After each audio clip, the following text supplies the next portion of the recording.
you need to think about when you're doing IHC type work, and then working with bright field and doing different types of contrast microscopy. And we'll have some other videos for you guys to watch that are related to that. I don't want to overload you too much, but it looks like it's going to be a couple hours of videos for IHC stuff, and talking about bright field and phase contrast microscopy and things like that.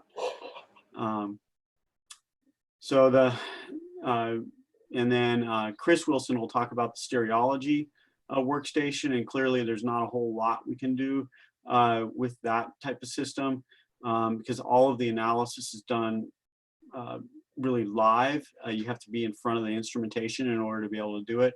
A lot of these other things like cell counting and things like that, we can give you we can give you some test things like we've done, and you'll be able to run through those data sets without any problem. But for stereology, you're kind of stuck. You have to get in front of the instrumentation in order to do it. And then Dr. Pierce will come in and talk to us about co-localization analysis. And that's another one that'll be very easy for us to have test sets of data for you to work on. And I'm still waiting to hear back on whether or not we can get access to our Imerys workstation with BitPlane, because using that and ImageJ will give you a couple different techniques to use for doing co-localization analysis, and with the goal of just helping you become more comfortable with doing that type of thing. And it's a very routine type of thing to do within our facility and for you to do for your studies. And so it's a good thing to have under your belt. And then the other one that I'll do is I'll do something on live cell imaging, and we'll give you some test data to go through and do some live cell type things. And so I'm not sure exactly when I'll do that presentation. It just kind of depends on how things work out over the next couple of weeks. And that one it'll be kind of half and half. It'll talk a little bit about calcium, because that's primarily what I measure, and it'll talk about how to measure. We'll talk about how to make measurements with calcium, and then we'll talk about whole cell versus microdomain type issues in terms of cell signaling.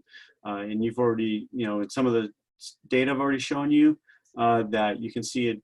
Calcium is just one way of looking at things in the cell. It's one ion that we measure, and it's the one that's easiest to measure. And I think that'll come up in some of the iBiology suite things, is that calcium is part of the reason why we know so much about it is because it's easy to measure. It's easier for us to measure than other ions and other things going on in cells.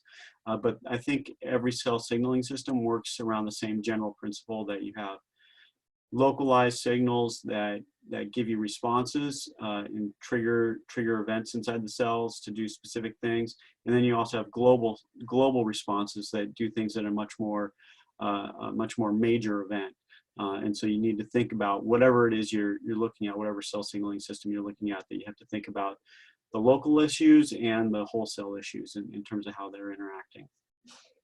All right, so any questions before I move into the presentation for today? Nope, okay, great. I'll go ahead and get going. Let's see, I need to share my screen, yes. And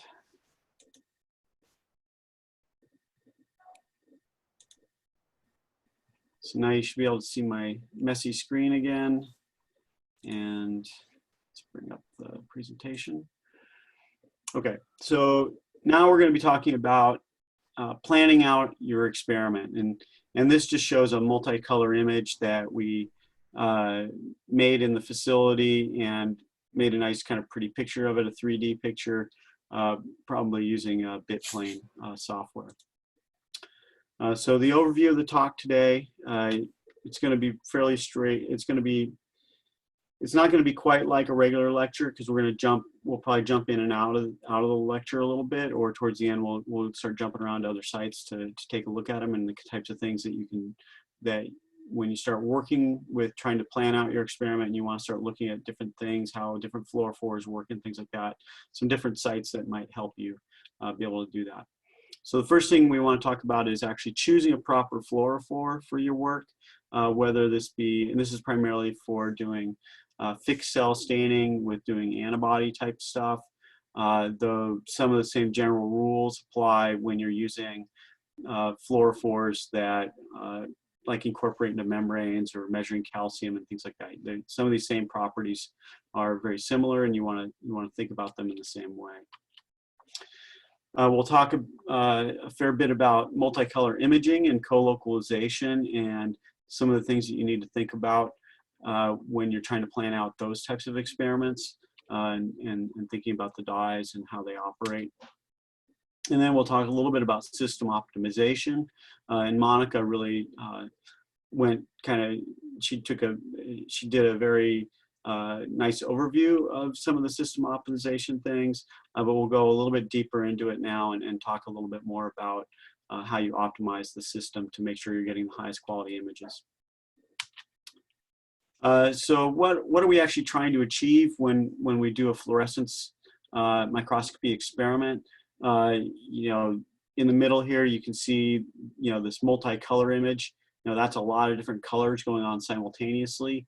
And that would be a goal, right? To be able to measure each of those colors and be able to do so with a lot of fidelity, right? And be able to tell that this green is actually different than that green, right? That they're actually probably two different stains and they're just being colorized differently here.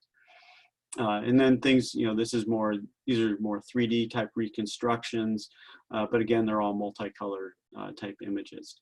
And for even if you're doing like flat plane, just, you know, single image work on cells, you know, the same general rules apply as when you're trying to do things that are more 3D reconstructions and things like that. So we're just going to use the Zen system as a kind of a backbone here because it's our primary system that we have in the facility. But you know, no matter what system you go onto, the same general rules apply. So in this case, you know, we're looking at the smart setup screen, and you have the different fluorescence molecules here, and then it's going to show you the proposals of the types of imaging you can do. And I think Monica went through this in very quickly the other day. But here, you know, here we're trying to select 3 different dyes. It says DOPI, which is a nuclear stain, and then 2 additional stains of 488, Lexafluor 488, and Lexafluor 546. And so it's giving you their colors over here, blue, green, red. And pretty much on all microscope systems, you'll get something that's very similar to this. And a lot of times they have built into the systems, they give you the fluorescent map. With that, there's signatures, and you can see that down here below under the tracks. So here you can see the blue, which is corresponding to the DOPI, the green track here, which is corresponding to the Lexafluor 488, and then the Lexafluor 546 in red. And this is fairly common, you know, with the red channels. A lot of times when you get further out, they're kind of all look red. So 546, 598, and 633, you know, they'll all be kind of red. And some are, you know, when you get up to 633, they're supposed to be deep red, but you really, you know, that would be out here further. And maybe there's a distinction in the colorization, but it's not that critical, right? And you can reset these colors to whatever you want. So like for me, I'm actually partially colorblind. So a lot of times, if there's too many colors on the screen, I'm red-green colorblind in particular. Like I can see them perfectly like this, you know, here's the green, here's the red, I'm totally fine with it.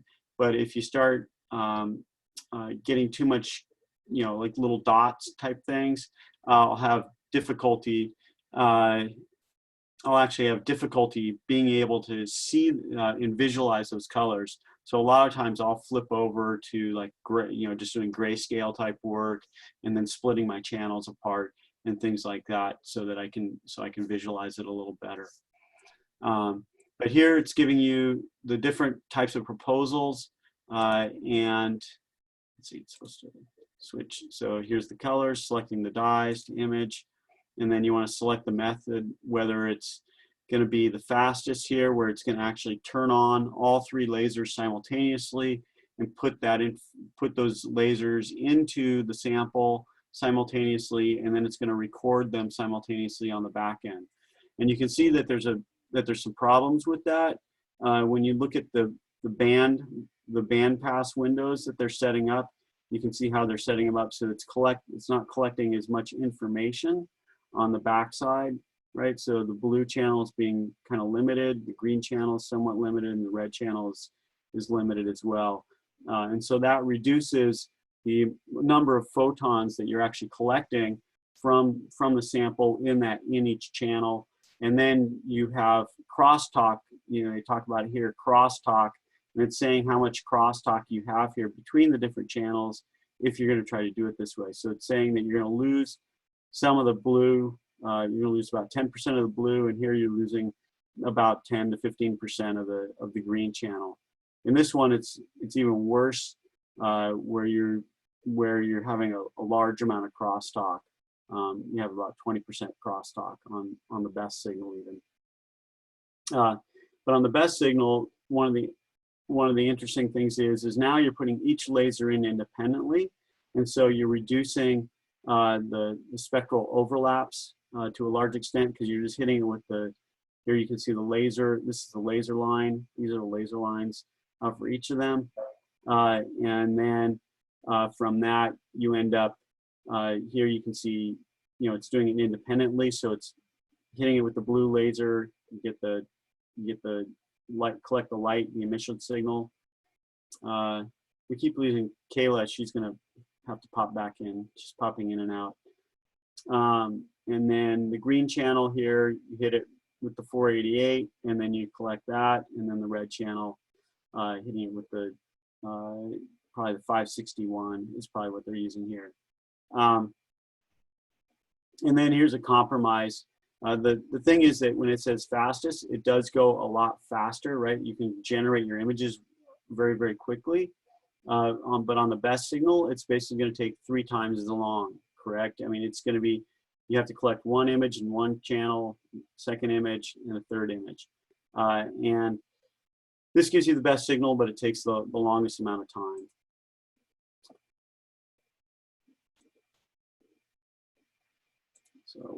So now on the detector side, you know, the systems can set up automatically.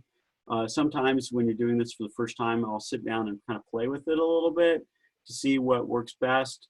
And we have the ability to do some fingerprinting. I'm hoping that we can get you guys in the facility and actually have you do some online fingerprinting with the different dyes, and that gives you a really good appreciation for what you're doing with this type of system. So in this case, it'll, you know, you can set up the system so it'll automatically go through and make these detections and then be able to generate images like this. And a lot of the newer systems do this type of thing pretty well for you. So coming back to our hardware configuration, I want you just guys to remember you have the laser source, and it's sending laser light into the system. It bounces off a mirror, goes into your sample, excites the dye, and then you get an emission signal at a longer wavelength that comes back to our detector. And you have a lot of mirrors and a lot of different types of lenses in the light path to ensure that you're optimizing and collecting your signal properly. With the laser systems, you have that narrow excitation wavelength and a thin focal plane as compared to a wide field epifluorescence system, which really helps you in terms of collecting high quality data. And then you can also perform the Z-stacks and be able to do 3D renderings of your samples, which is great if you need to do things like that. This just shows the system in a little bit more detail. So on the back side here, you have the lasers coming in, and over on the front side, you have your sample. And then so the light basically comes through the system, out to the sample, comes back, comes through these different mirror systems, and then goes into the detector. And so it's just going to go through the light path again. So we won't go through all the nitty-gritty details of this, but you can split the beam apart to be able to get different types of signals out.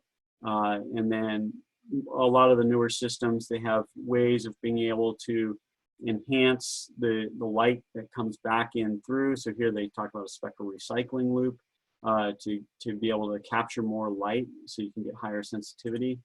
And then they've been modifying the detectors over the last number of years, and so each of the manufacturers kind of has their own type of process that they're using. In our case, we're using a multi-detector that can give you multiple channels and be able to record either more light across a wide array of channels, or you can split apart each of those channels and collect light at specific wavelengths, which gives you the ability to do fingerprinting. And then they're changing out the PMTs also, so that you get much more highly sensitive PMTs that again increases the amount of signal that you can generate.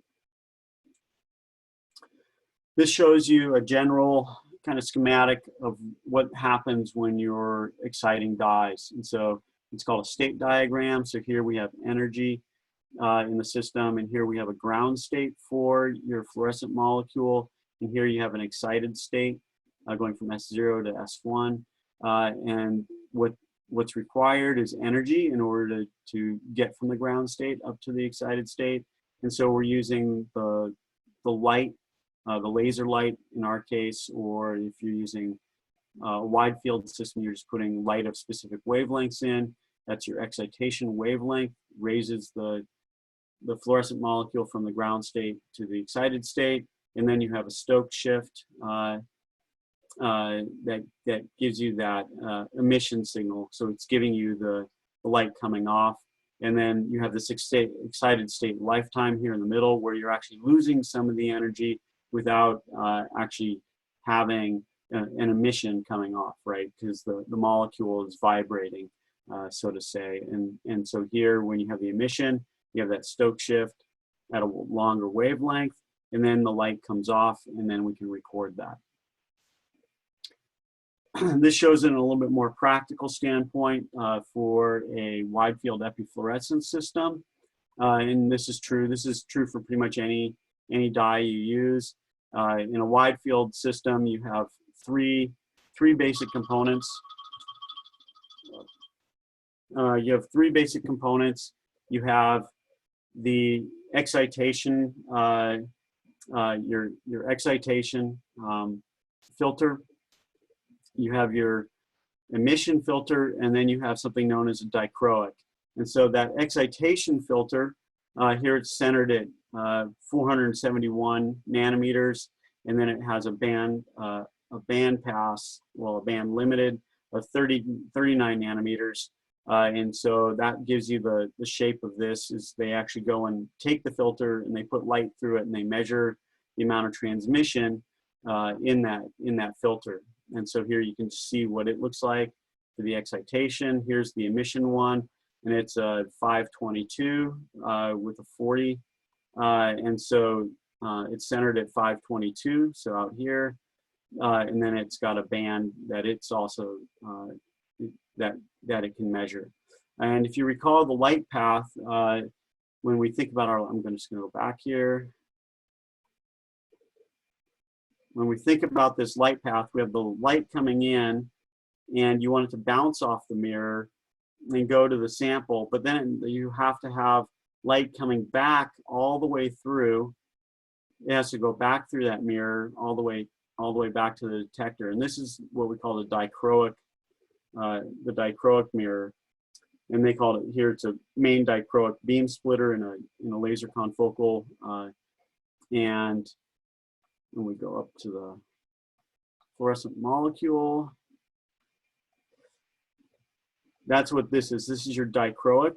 And so what it's doing is that it's bouncing all the light. It doesn't allow any light to transmit at these short wavelengths, but then it's allowing the long wavelengths to pass through, right? So it's going to bounce the light off and send it to the sample in these short wavelengths, and then the long wavelengths will pass through the mirror and go to your detector system. In this case, it would probably be a camera with your wide field system. So this breaks down those fluorophores in a little bit more detail. So here you have your excitation or absorption spectra. and then you have the emission spectra, right? And so this is kind of what was shown on the Zeiss start menu, is they show you what these are kind of looking like, so you can get a better picture for what's going on. So in this case, when we look at our Doppy, our FITSI, and Texas Red, and so here Doppy, you can see it's excited with a wide range of different wavelengths, and it's kind of centered here in the high 300s. The laser that we actually use is a 405, which is actually very far out here, right? I mean, it's barely even exciting the dye, but it works extremely well. You have you're able to still excite that dye very well and get a good signal out. But it is good to know that it is a very long wavelength to be using to excite the Doppy molecule. It's much better to be using a UV laser that's a much shorter wavelength, but those are very expensive and tend to break. And so we use one that's a little bit simpler system and a little bit cheaper, which is the 405. With FITC molecules, you can see they have a very tight, narrow kind of a band for their absorption, for their excitation, and we use a 488 laser for that, and that's right about its center, right around its peak. And then Texas Red, and there's a variety of different reds that you can use that span some of these spectra, but this one's centered right around 600, and so something like a 594 would work really well. However, you know, the 561 that we also have, you can see it hits the shoulder pretty well, but it's not exciting the FITC molecule. You see it's dropped pretty well down. And that's a secondary issue, right, is that you have emission overlaps, which you can see over here, and we'll talk about the emission in a minute, but you also have excitation overlaps. So when you're hitting with the 405, is you are actually exciting some of the FITC molecule. And so you have to be aware that you may get some bleed through, some crosstalk between the different channels, and you want to be able to run specific controls to be able to visualize how much of a problem it is in your samples. And then here you can see that you know, with the 488, you again, maybe there's a little bit of excitation on the Texas Red, but not too much. And so you just have to be, again, you would want to go through the system and double check and see how much spectral overlap you have in that excitation wavelength. And the way you do this is actually by setting up, you would set up 3 independent samples, one that's only stained with blue, one that's stained, a second one that's stained with green, and the third one that's stained with red only. And you would be able to then excite each of the dyes. So you would excite, you know, you have like your nuclear stain, and you would excite it with the 405, but then you would also excite it with the green and the red lasers that you plan to use.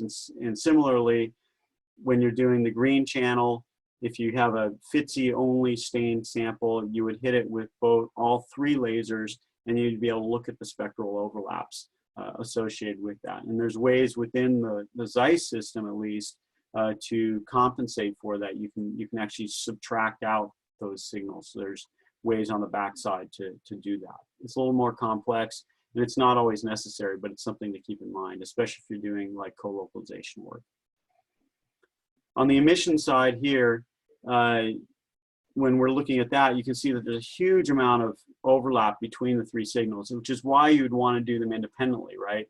So if I hit with the blue laser, and I'm only going to get the blue laser light out, and you can see I'm really not going to be exciting that green channel very much, and so you're not going to have to worry about that overlap too much.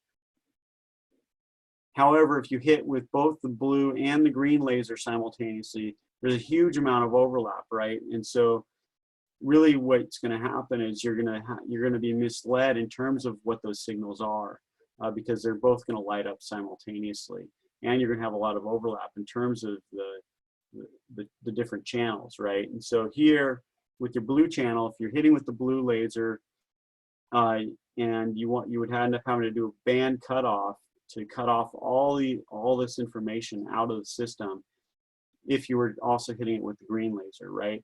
And similarly with that green laser, because of that the emission wavelength, is that you're going to have to cut out quite a bit of information off of that shoulder, and you may actually be misled because you're going to collect some of this blue channel is going to come through simultaneously along with the green information, even if you're collecting most of that information. So you'd actually be working probably more down on the shoulder where there isn't a whole lot of information.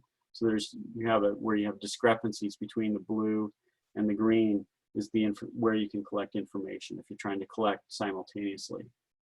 So that's why you wouldn't recommend doing that. You would just recommend turn on the blue laser, collect the blue light, turn on the green laser, collect the green light. With the red channel, you can see there's less overlap, and so it's less of a concern. And so you could conceivably run the blue and the red channel simultaneously because there's very good separation between them, and be able to collect that information. And it just has to do with how you're going to set up your experiments. So we'll go to this. Let me go to this site really quick. So Olympus actually has really good tutorials to play with.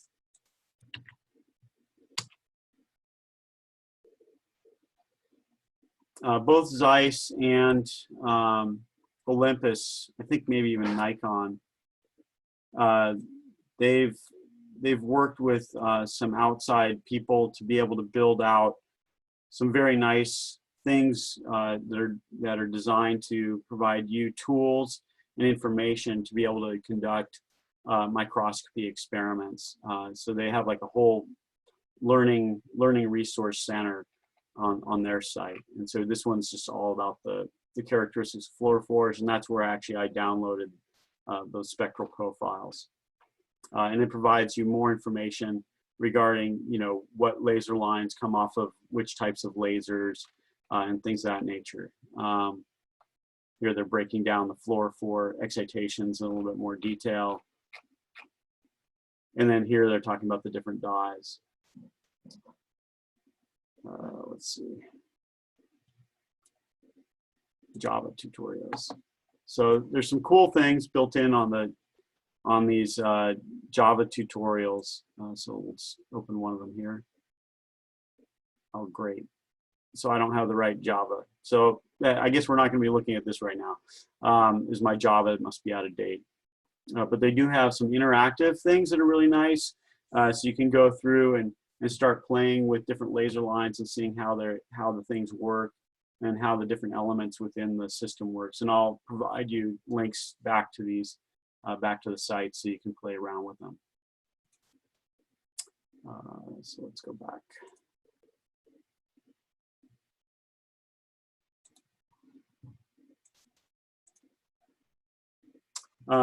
So there's a number of different problems that come up when you're doing imaging that you want to be aware of. One critical one is photo bleaching, and it's a huge problem with fluorescence microscopy in general. And so here what you're seeing is that the laser's been turned on and it's just been left on for each of these 3 different channels, and you're watching the bleaching over time with them. And you can see that, to start with, all the dyes are very nice. Very nice and crisp. You can see each color independently: the blue, the red, the green. But then, as you go further out in time, you can see that this blue channel is tending to decay faster than the green and the red channels. And so you can see even further out in time, even the green channel starts to go out. And so then pretty much all you're left with is the red channel. And so whenever you're doing your imaging, a lot of times what you want to do is you want to scan as quickly as possible to get everything in focus, get everything set up, ready to go. And then you want to make your high quality picture as quickly as possible without having to re-image very much. And then that limits this photo bleaching problem. Quick question about that. So for the DAPI that you're showing, about how long does it take for that one to get photo bleached? I mean, it really depends on your sample, but it's not really fast. It's going to be over you know, it's not like just a couple seconds, right? You could probably image, Probably a couple hours. I don't know about hours, but this is, you know, with continuous laser light put in, right? So Mhm. the sample, if you store the samples in the dark, and each sample and each dye is a little different, but you know, if you, for most of these, when you're doing fixed imaging, you know, if you stain on one day and then you image the next day, not a problem. With some of the dyes, though, if you let it sit around for too long, like a couple of weeks or something like that, it can become a real problem. So but that's something that you have to go through and test for, right? And you get to know what your samples, how hardy your samples are. And we always recommend trying to have the hardiest dyes you can, uh, because you want to make sure that if you make a problem imaging today or tomorrow, right, that you can come back later on and re-image the sample. It's not just done, right? And when you're doing live sampling, I mean, it's, you know, you stain it, you image it, you're done. But, you know, with your fixed samples, ideally what you'd want to be able to do is come back and re-image it sometime later. Now, for the most part, they're not going to last for like a couple of years or anything like that. You're not going to get that much life out of them. But you are going to, you know, you would hope that you can come back in a couple of weeks' time and say, oh, yeah, you know, these samples, I really want to re-image them, or this one was really, really good. I want to get, you know, I want to get the high quality images that I'm going to use for my publication or something like that, right? Without having to generate new samples and go through all that jazz again. Got it. Thanks. Does that help? Yeah, that's helpful. So this shows it in a little bit more detail, right? So this is two different dyes, Atto 655 and Sci5. And you can see here it's just giving it in minutes, right? So Atto 655, nice and stable. You can go for an hour, right? That's a long time to be imaging just on a dye. Sci5, you know, it just decays really fast. And so, you know, you got to be super careful when you're doing that. And you can see this in real time. And we do this for, you know, for fun sometimes when you're learning, and we'll do this when you get in there. But you just start laser imaging in one spot, and you just do repeated measurements on there, right? And you can actually generate this curve really easily for your dye. And then you move over to a new spot, and you can actually see the square that's all completely burned out, because you're burning out the dye just in that specific region, and everywhere else on the slide is good. And so that's where, you know, being somewhat systematic and saying, okay, I'm going to set all my parameters on one region, and maybe that takes you 5 minutes to get it done. So the dye is kind of fried by the time you get there, and it's like, okay, I'm just going to move to a new region, and you're back up here, and you make your images really fast, and so you don't have to worry about that photo bleaching. So the Atto dyes tend to be super stable, and that's they're a good one to use. Whereas the Sci dyes aren't nearly stable. And this breaks it down. You know, in this one, the Jackson Immuno Labs site, it wasn't working. I went back there, but here's the FITC. You can see it's pretty dim to start with. So they put the same amount of light in to start with, and then they monitor it over time. So this is before and after, right? You know, FITC is very dim to start with, whereas the Alexa 488, very, very bright. Same with dye light. The Sci dye here is fairly bright, you know, but they're showing them kind of in rank order. The Alexa dyes are very bright relative to FITC. FITC was developed early on, and these ones were developed much later. And so they've been able to do a good job in terms of being able to enhance their qualities. And so you can see here that it's not dimming that well. It's not dimming that much. Neither is the dye light. You know, the Sci dye, this one, it's maybe not dimming that much. FITC definitely dimming a lot. Okay, so the solutions that you have to prevent kind of that photo bleaching kind of stuff is you want to be really careful with your dye selection starting off. And so anytime that you're thinking about your experiment, and a lot of times these are secondary antibodies that are tagged with the dyes that you're interested in, is you just have to go through and systematically look at them and say, okay, these are the ones that I'm going to want to use. These are the colors that I'm going to need. And you want to make sure that your antibodies are correctly associated with each other, right? You know, that you have the right pairing. You know, if you have whatever, rabbit, anti-goat, or whatever, and you want to make sure you have differences between the different species so you don't get cross reactivity. And I'm not going into that part of it today, though we can do that later on, is talk a little bit more about antibody binding and things like that, because that's a whole nother aspect to it. Maybe Dr. Yellen will go into that during his talk also, because the same general rules apply when you're doing bright field as when you're doing fluorescence microscopy when you're working with the antibodies. And then the second thing is, after you've selected your dyes, you want to be careful with your sample preparations. There's a lot of different protocols out there for preparing samples, and some are better than others. And sometimes it may be that your sample, for whatever reason, really requires being handled in one specific way, whereas that wouldn't necessarily work for a different sample. So you have to, sometimes it's a lot of trial and error to go through and prep your samples. And a lot of this comes down to whatever buffer systems you're using for your antibodies and things like that as you're going through. And then the last part is the imaging parameters that we've kind of already talked about. So here, again, with dye selection, just in the very general kind of standpoint, is you want to make sure they're very bright, like the Atto dyes, and the Alexa fluors, very, very bright, very photostable. And then the second part is making sure they're matched to the lasers. So this is breaking it down in more detail, right? So here you have the FITC excitation, and here you see that 488 laser line, which is hitting it very nicely. And then the Alexa fluor 546 excitation for that 488 laser line, it's not activating it so much, right? So that's good. And then with the Alexa fluor 546, here they're using a 568 laser line. It's just off of the peak excitation, so that's good. And it completely misses the excitation for FITC, so that's perfect, right? You're not going to have any crosstalk with that. You'll have minimal crosstalk with your 488. In our case, this just shows the different laser lines that we have available on the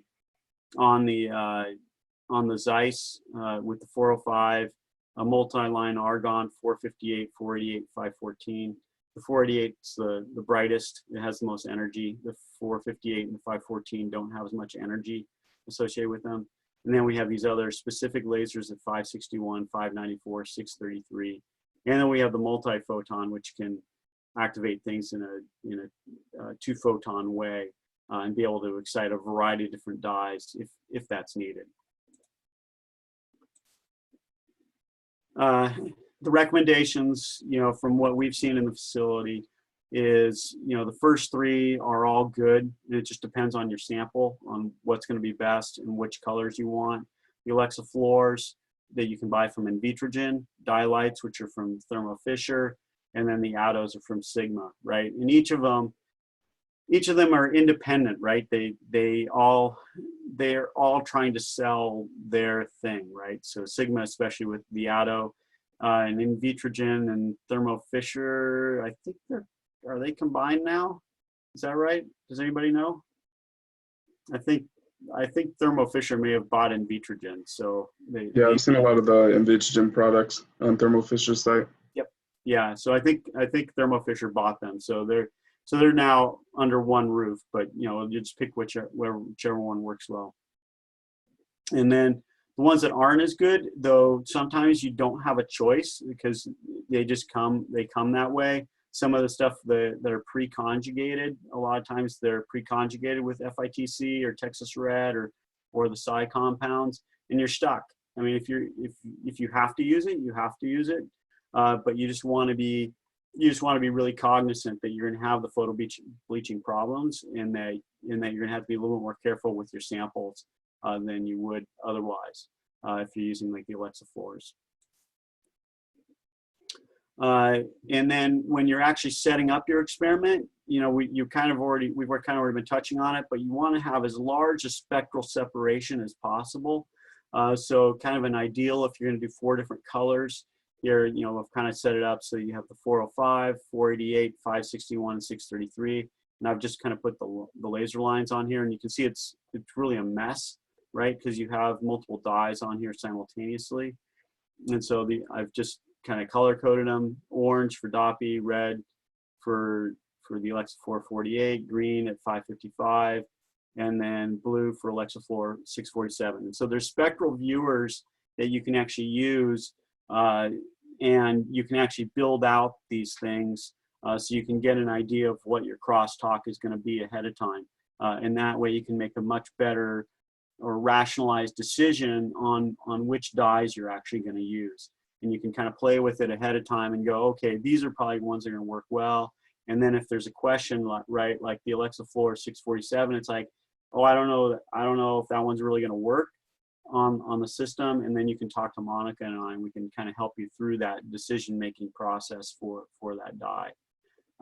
You know, and again, coming back to the experimental design, is if I was going to set up an experiment like this, I would actually want to take my samples and stain them independently with each of these colors after I get them, and just make sure the stains are working properly for me without trying to combine them all in one go. Because a lot of times when you're trying to do multiple antibody staining, it can be a little tricky to begin with.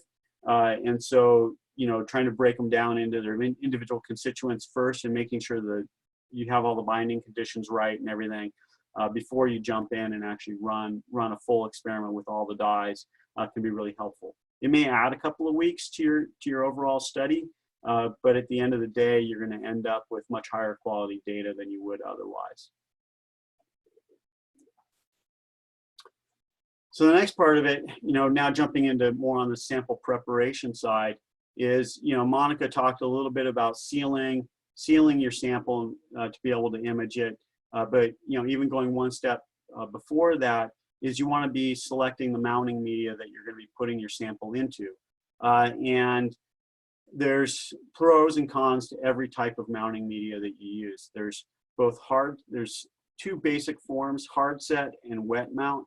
And so the hard set, you know, they typically hold up very well for longer periods of time, right? These are kind of permanent, whereas the wet mount aren't quite as permanent.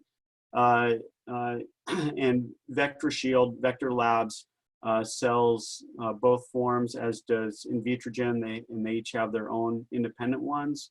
Vector Shield for Vector Labs, and then the Prolong and Slow Fade ones from Invitrogen. And there's a lot of other ones out there too, and you can even use things that are much simpler.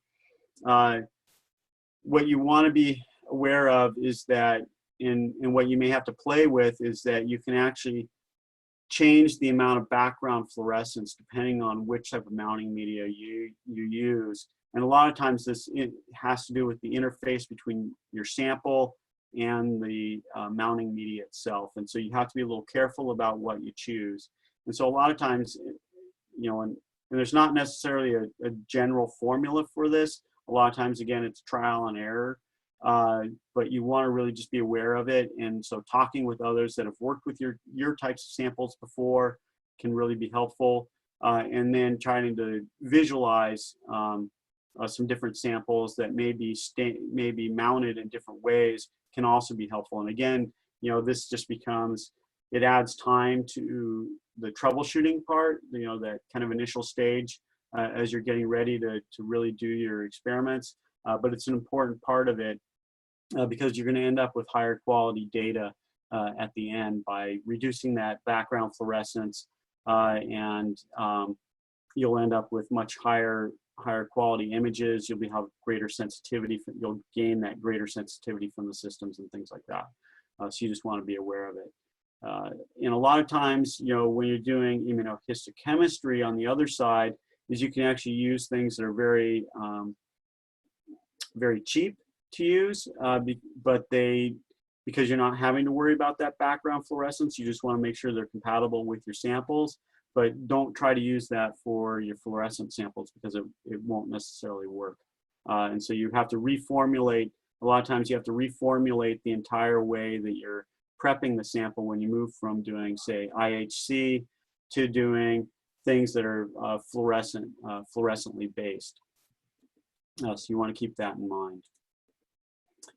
So this shows kind of that some of the properties of them. So here we have the anti-fade Prolong Gold. and you can see that, from the image on the top, is that it holds up really well. It doesn't fade over a long period of time. So these are, I think, looking at images made at different time points. And then here you can see in this bottom one that whatever they used here didn't work quite as well, right? It tended to go off much more rapidly. So in this case, here they're using they're looking at the fading time in different types of media. So this is glycerol mounting media. So this is something you can make yourself fairly easily with PBS, with glycerol. That's pretty straightforward. And you can see that FITC and actually the Dialight and the Alexa tend to hold up pretty well, whereas FITC drops off really rapidly, and the Psi-2 is kind of in the middle. And this is just over the period of 5 minutes, right? So you would be here, you're just trying to get your sample ready to image, and the signal's going down really fast, right? So that's not so great. Whereas here now what they've done is they've used glycerol, 90% glycerol, and then they have Vector Shield, Prolong Gold, and here they're looking at Dialight. So now they're comparing, a very robust dye and seeing how it changes, and it's pretty robust. It doesn't seem to care. So in this case, you could actually go to a 90% glycerol. It'd be totally fine, right? For doing your imaging, and that could save you a lot of money because things like Prolong Gold or in Vector Shield can be pretty pricey. And in this case, you would actually want to switch over and maybe use the Dialight if you knew they were in glycerol.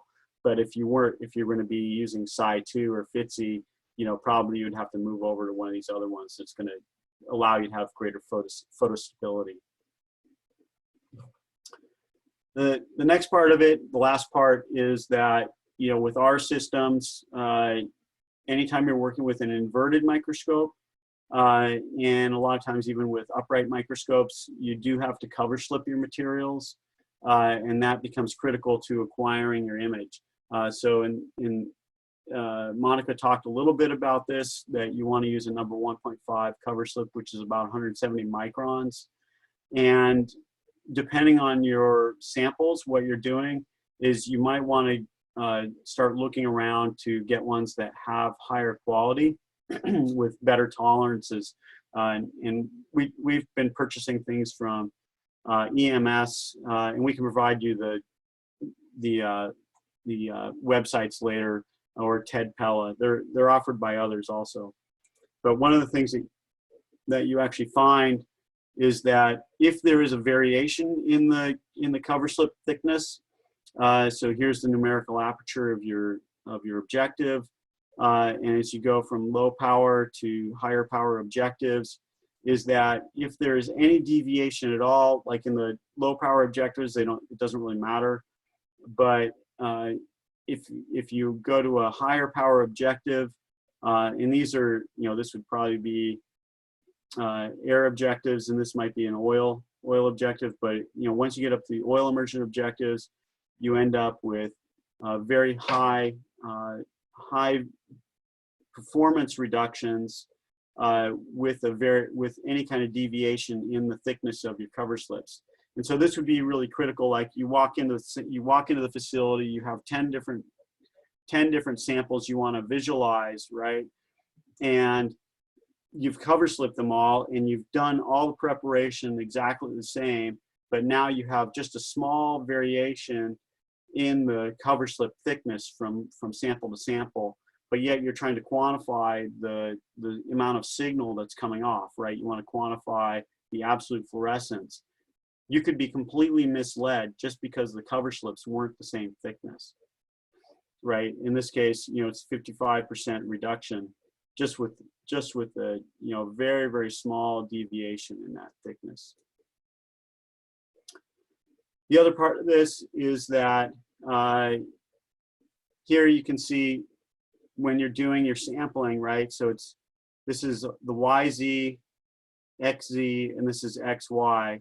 So if you're in the XY kind of plane, that there's that's always going to image really, really well. But when you go into the Z plane, if there's a deviation in the thickness, and this is actually a bead, right? So you know it's a circle, is that when you image with a cover slip that's exactly 0.17, which is matched to your objectives, you can see that the bead is pretty much, it looks like a round bead.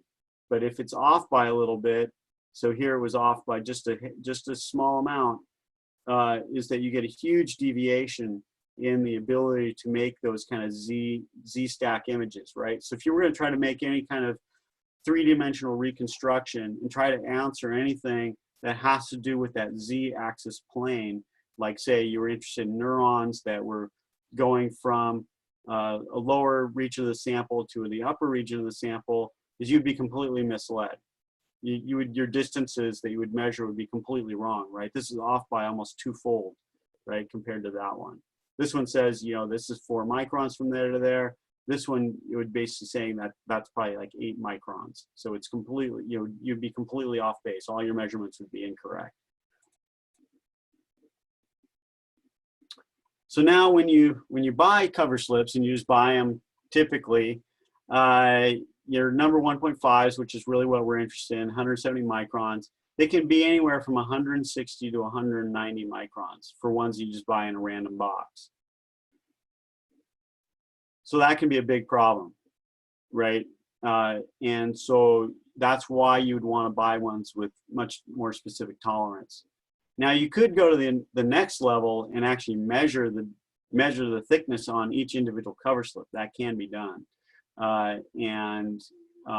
That's something to consider when you're setting up to do imaging, where you're really going to want to measure in that Z-axis plane, or when you're going to want to make real quantification of the fluorescent signal coming off the system.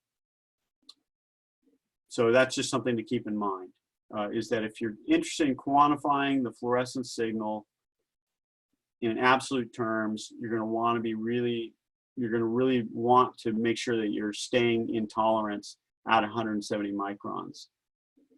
And the same thing, if you want to make measurements in the Z-axis plane, you really want to make sure you're using 1.5s at 170 microns. We've had a lot of people walk into the facility with incorrect cover slips. So they're coming in with like number 1s or 2.0s. We even have people coming in with plastic dishes to ask about using the facility. And we have to basically say, sorry, we don't have the ability to image through that. It doesn't work. So overall, when you're considering doing imaging, the first thing you want to think about is reducing that spectral overlap between your different samples, right? So you want to think about the excitation spectra that you're using, what type of dye you're using, and you want to think about the emission of the dyes that you're using, and you want to make sure that there's good separation between them. And there are online tools to be able to help you do that. When you're doing multi-track imaging, if you want to do things fast, you can do things with a single track and measure all your dyes simultaneously. The drawback is that doesn't account for any spectral bleed-throughs. We're not talking about the multispectral and unmixing components today. That's something that I'm hoping that we'll be able to do once we get in the facility. It'll make a little bit more sense when we get in there and we can actually set up and run some experiments.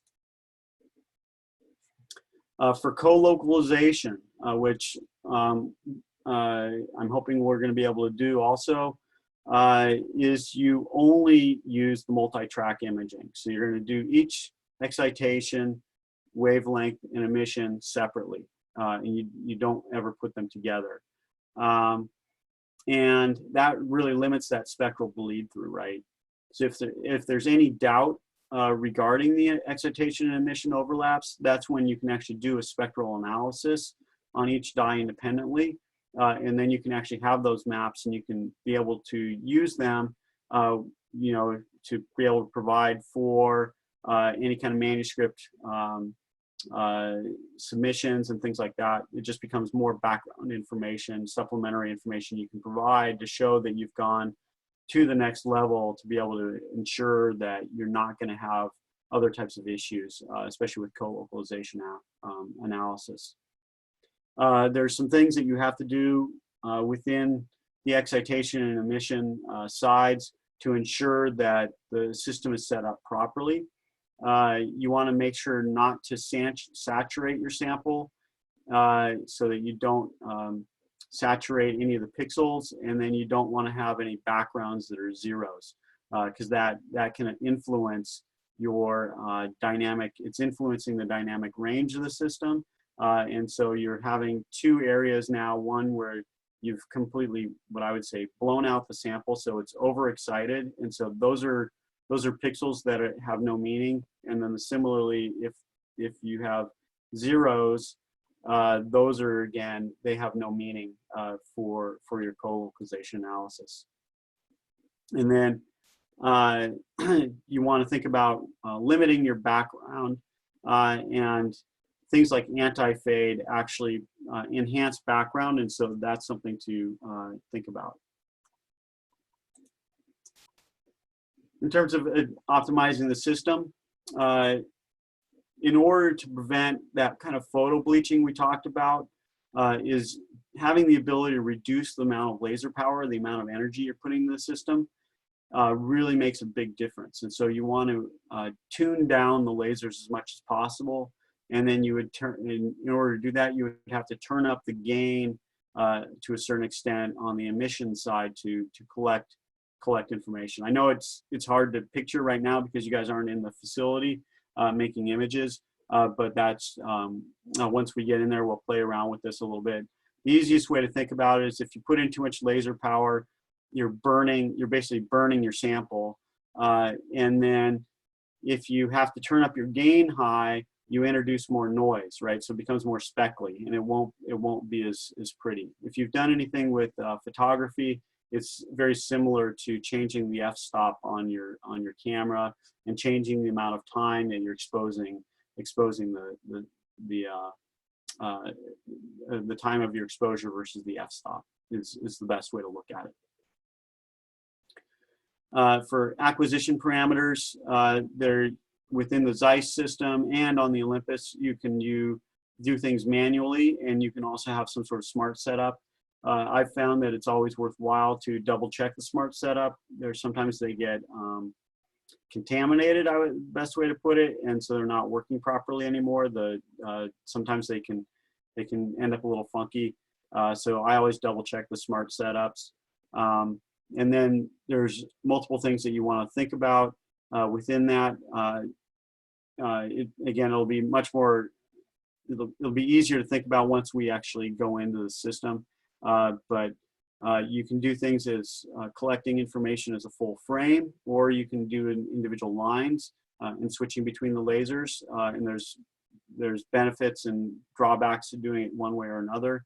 You can change the bit depth of the system, so we can do 8, 12, and 16-bit depth on the Zeiss system, and that just gives you greater pixel density to be able to get finer resolution on the system. You can change your scan rate, you can change your frame size, and then you have the ability to do region and tile scanning.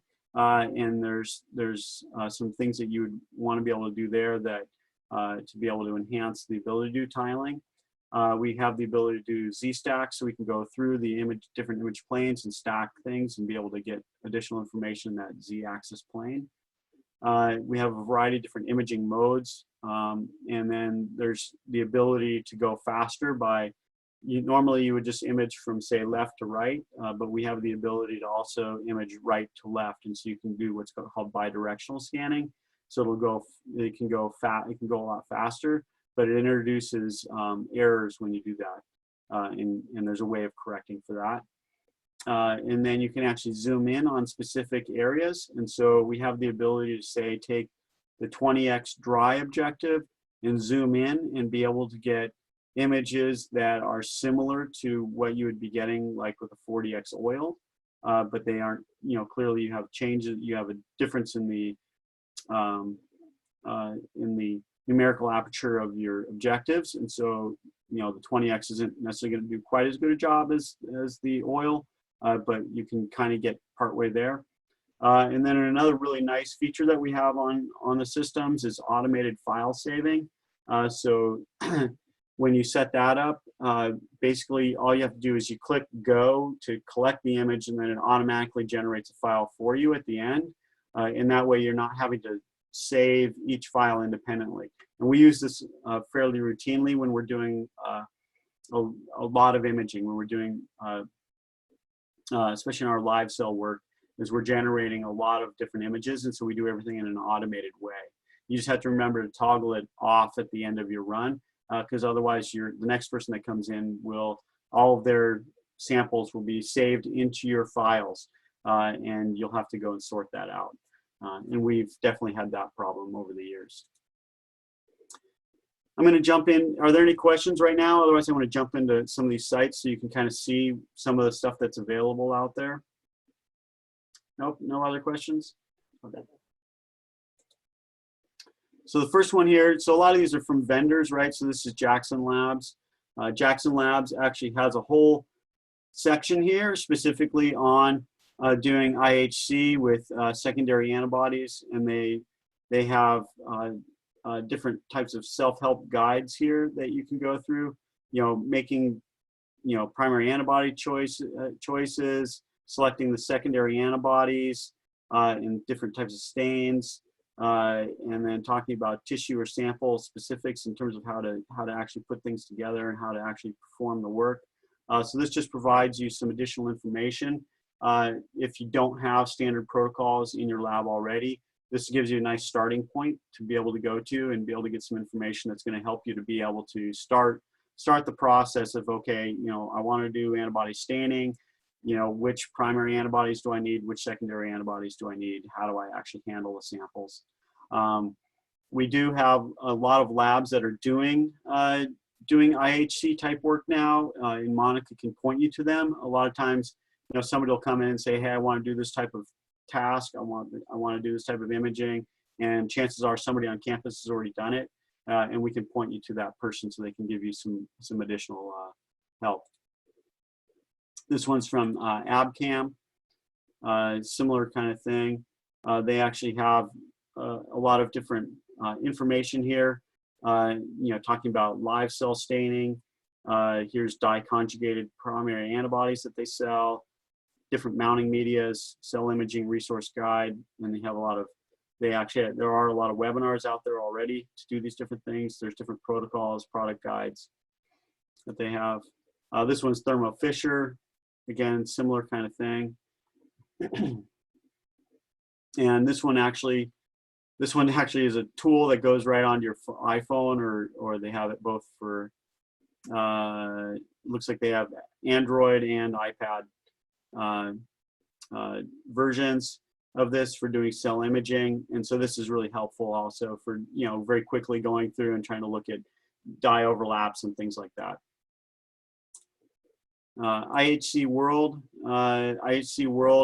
has a lot of, they provide their own services, but they also sell products, but they also have a knowledge-based center that goes into the IHC introduction here, and then they have a variety of different protocols here for you to do stuff yourself.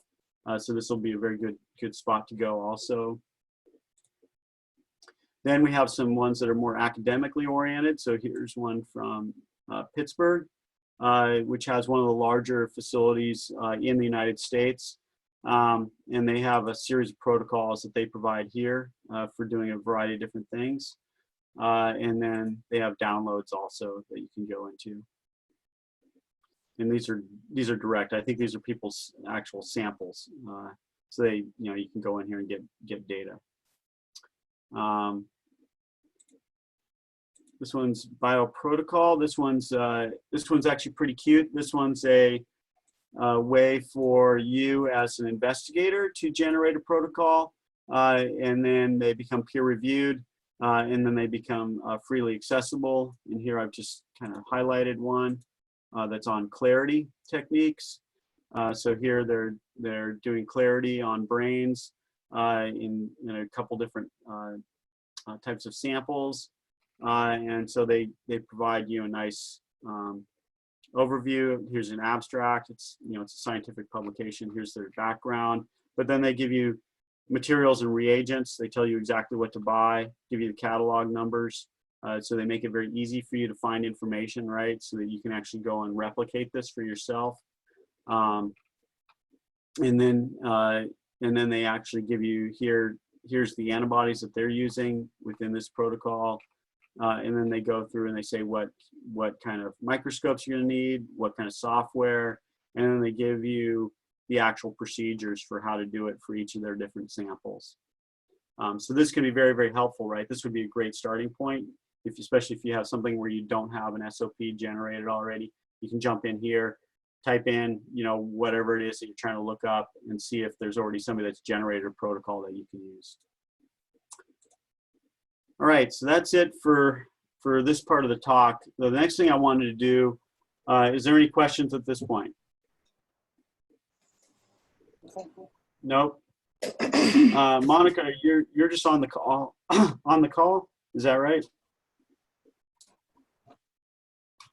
Oh, maybe I gotta unmute her. Monica, you there? Yeah. Yeah. You don't have the computer on? Yeah, I have the computer on. Because what I was going to do is bring up the form. So for your experimental designs that we're having due on Friday the 24th.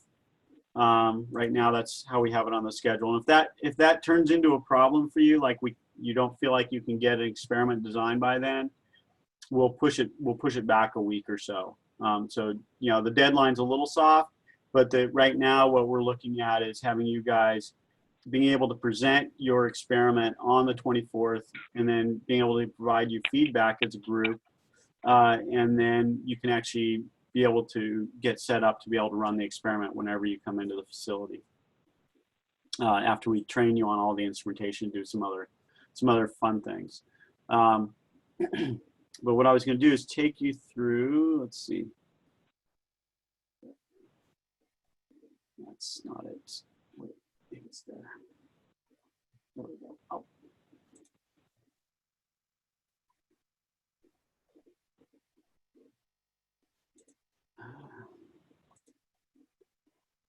Okay, so what we want to do is just go through, and you can still see this? You see the project form? Yes. So Monica, you want to take them through the project form? You can just talk through it. Can you see what you don't see my screen, do you? I do. Oh, you do? Yeah.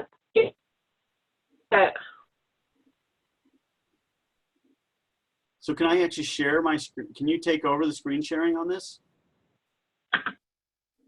Oh, yeah, I can move it. Wait. How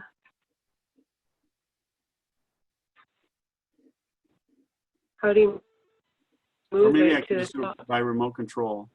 Here. I'm giving you remote control of my screen.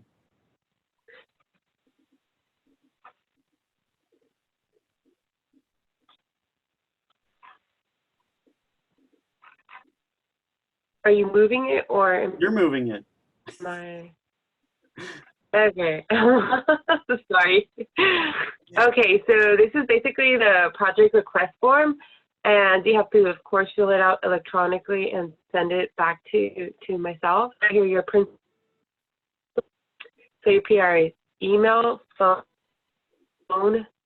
the position, department, and school. Then here is where you would be filling out your name, the facility user. So in this case, Monica, what we'll have them do is just they can put me down as the principal investigator, because this is going to be the class project. Unless you're already in a lab that you're doing something, and then it'd be fine either way to, you know, put in the PI for the lab. Yeah. Okay, and you use your ID, and this will be helpful also for the giving you access to the door.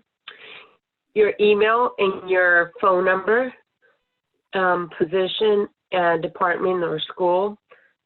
And this section right here is only if you are working with another person, but in this case, I guess you'll just put yourself down. But in the future, let's say that you and someone else you're working on the same project, then that's where you would add their name as well. This right here is just states who will be doing the experiment, and of course, if you select facility, a facility user will be yourself. In the aim on full service, then they'll check this box. But for you guys, I'm hoping it would be you guys running the system, hopefully soon. Now in the section, it's an idea of what you will be needing or doing. So hardware, first of all, it's fixed stain or live stain, or if any other things like, let's say, 2P or something like that, that's where you would make note of that. The hardware requirements, that's if you just kind of know what you will be doing for your project, as in Z-stack, time series tiles, or perfusion, stereologer. This is basically, some people know exactly what they want, others email us and ask us any questions you guys have, as well as sometimes people don't know what objectives are well. So you could contact us about that. And immersion fluids also, immersion objectives, so air, oil, and water dipping. So for any of these, some people sometimes don't know unless they already use microscopes before, kind of have a better idea. But like I said, don't hesitate to contact or email us. Yeah. And so as well as single, multiple. Yes? So I'm just gonna jump in really quick. So, coming back to the hardware requirements here, is that part of what we're trying to do is get you to just start thinking about your projects, right? And thinking about, not only like what fluorophores you're going to use, which are down further on the list, but also about how you're actually going to make those images. And then, associated with that is, how we're going to do the analysis, which isn't on here, but, that's something else we'll go into, right? But, we do want you to contact us, and basically set up a one-on-one meeting with Monica and I. We'll just do a Zoom session one-on-one, and even if it's just like brainstorming, it's like, hey, I don't really know what I want to do. What are my options within the facility for a project for me to pick up? And we do have several projects, right, that are basically on the shelf that we can just say, hey, this would be, this is totally feasible for you to do. And like I had said before, is that we don't expect you to do like a 4-color type of thing, right? At most like a couple of colors.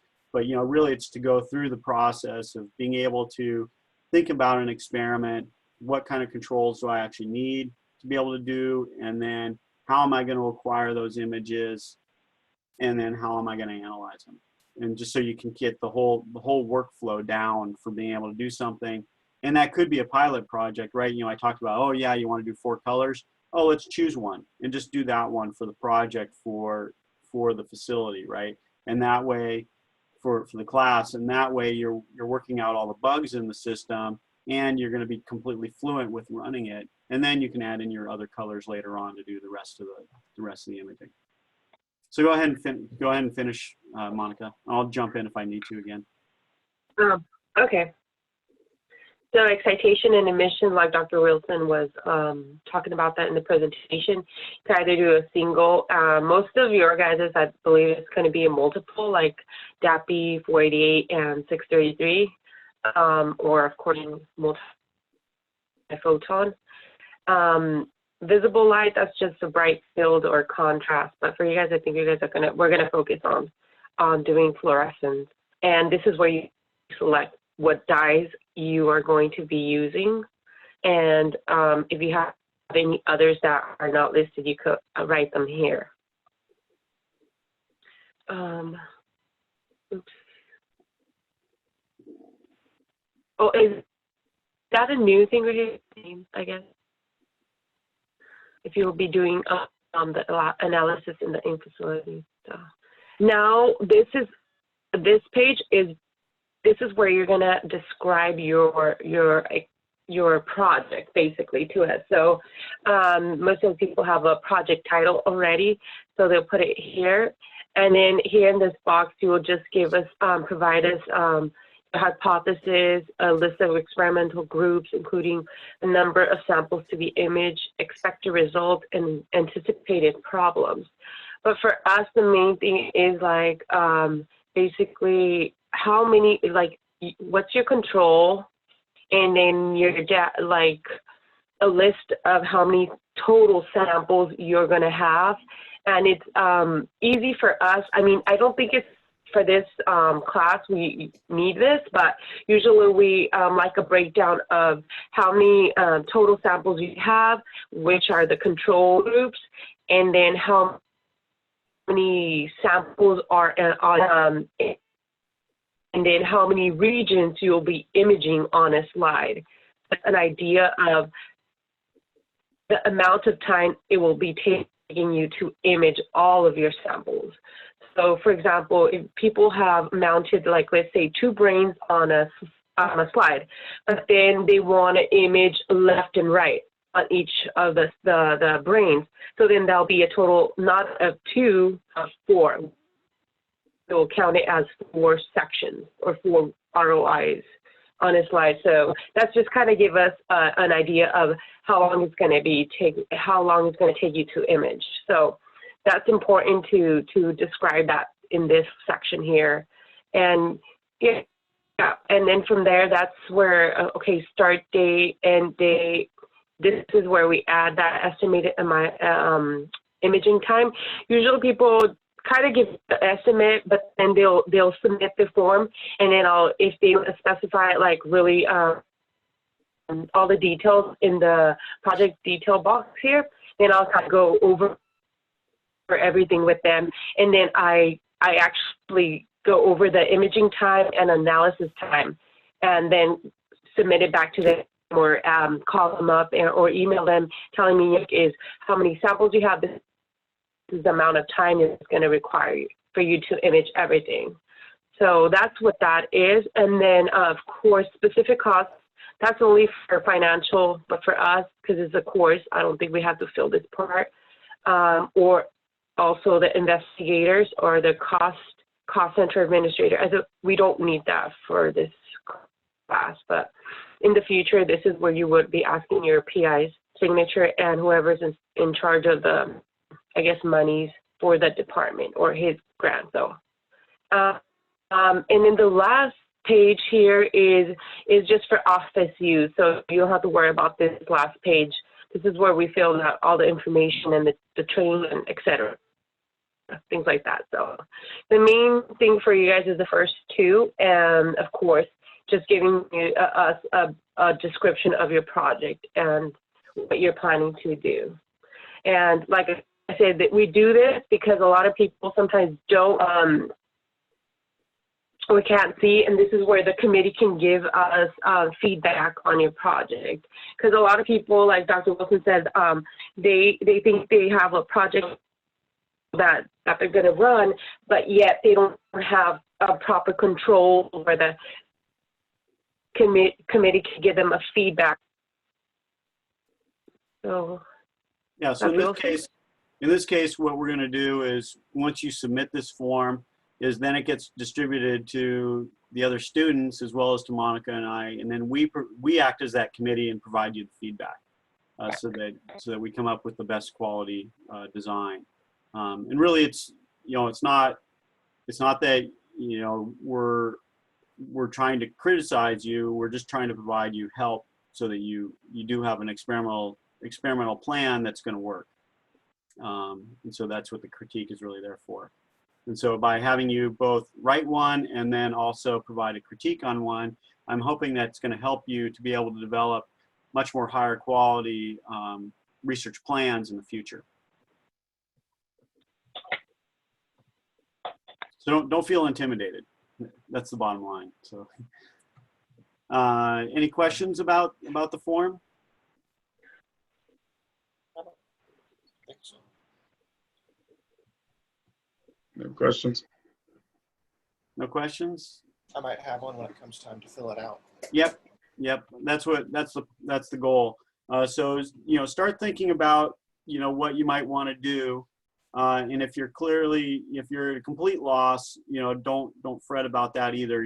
Just set up a time to talk to Monica and I, and then we'll talk about what some of the options are for you once we can get back in the facility. And like I said, the goal is to have something that's reasonably straightforward to do, and that you can complete like within a week or 2 weeks, including the sample preparation and all that jazz. So we don't want something that's so difficult, like oh, I got to develop this whole new technique to do this thing. No, you don't want to go down that road, because it'll be too much work, and then you won't be able to complete it right. I'd rather have you do something that you're like, if you have something that's going in the lab already and you're just doing a minor tweak to it or something like that, that's totally fine. Or even just replicating samples, but the goal is to kind of handle the samples and go all the way through the process so that you can get a better handle for how to do imaging in the facility. All right. Right. If there's no other questions, we'll call it a day, and then we'll reconvene on Friday. Is that right? Okay. And go ahead and contact Monica, or just contact myself and Monica, and then we'll schedule times to meet with you guys one-on-one. Thank you, Dr. Wilson. All right. Yeah, thanks, Dr. Wilson. Thanks, Monica. Yeah. Have a good day. Okay. Right.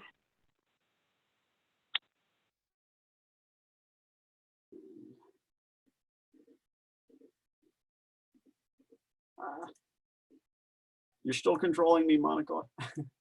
There we go.